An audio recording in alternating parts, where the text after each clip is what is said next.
మనం మన జీవితంలో ఏదైనా ఒక లక్ష్యాన్ని పెట్టుకొని ఆ లక్ష్యాన్ని సాధించడానికి నిరంతరం శ్రమిస్తూ ఉంటాం. అలా శ్రమిస్తున్నప్పుడు మనం ఓడిపోవడానికి రెండు కారణాలు ఉంటాయి. అందులో ఒకటి, మనం అందరి మాటను వినడం.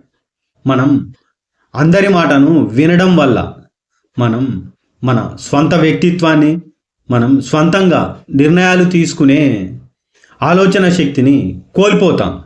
ఎందుకంటే ఒక్కొక్కరి సలహా ఒక్కొక్క రకంగా ఉంటుంది. ఇలా అన్ని సలహాలను పాటించడానికి ప్రయత్నించడం వల్ల మనం సరైన నిర్ణయం తీసుకోలేక ఒక రకమైన గందరగోళంలో పడిపోతాం.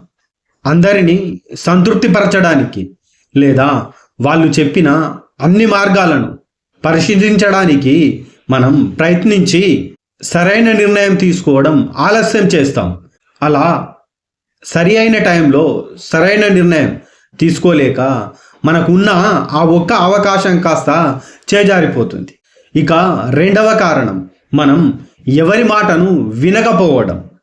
మన అహంకారం, మన మొండితనం, ఇతరుల నుంచి నేర్చుకోవడానికి మనం నిరాకరించడం, ఇలాంటి వాటి వల్ల మనం ఇతరుల నుంచి ఏం నేర్చుకోకుండా తానే అన్ని తప్పులను స్వంతంగా చేసి అన్ని అనుభవాలను స్వంతంగా తెలుసుకునే ప్రయత్నం చేస్తాడు. దీనివల్ల మనం మన శక్తిని, మన సమయాన్ని కోల్పోతాం.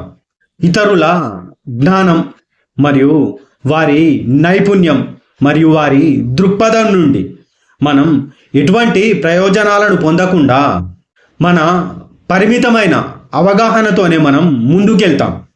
అలా అనుభవం కలవారి హెచ్చరికలను మనం ఏమాత్రం పాటించకుండా ముందుకెళ్తాం. అప్పుడు తీవ్రంగా నష్టపోతాం. కాబట్టి మనం ఏదైనా పనిని చేసేటప్పుడు ఇతరుల నుండి సలహాలు, సూచనలు, విమర్శనలు ఇలా అన్నీ తీసుకోవాలి. కానీ వాటిని మనం గుడ్డిగా పాటించకుండా మన స్వంత తెలివిని, జ్ఞానాన్ని ఉపయోగించి ఏది ఉత్తమమో దాన్నే మనం పాటించగలగాలి. అప్పుడే మనం అనుకున్న పనిలో విజయం సాధించగలం. కాబట్టి మన జీవితంలో కొన్ని సందర్భాలలో ఎవరి మాట వినకపోవడం మరియు అందరి మాటలను పరిగణలోకి తీసుకోవడం, ఈ రెండు కూడా ప్రమాదకరమే. రెండుంటిని పరిగణలోకి తీసుకొని మన స్వంత తెలివిని ఉపయోగించి అడుగు ముందుకేయాల్సి ఉంటుంది.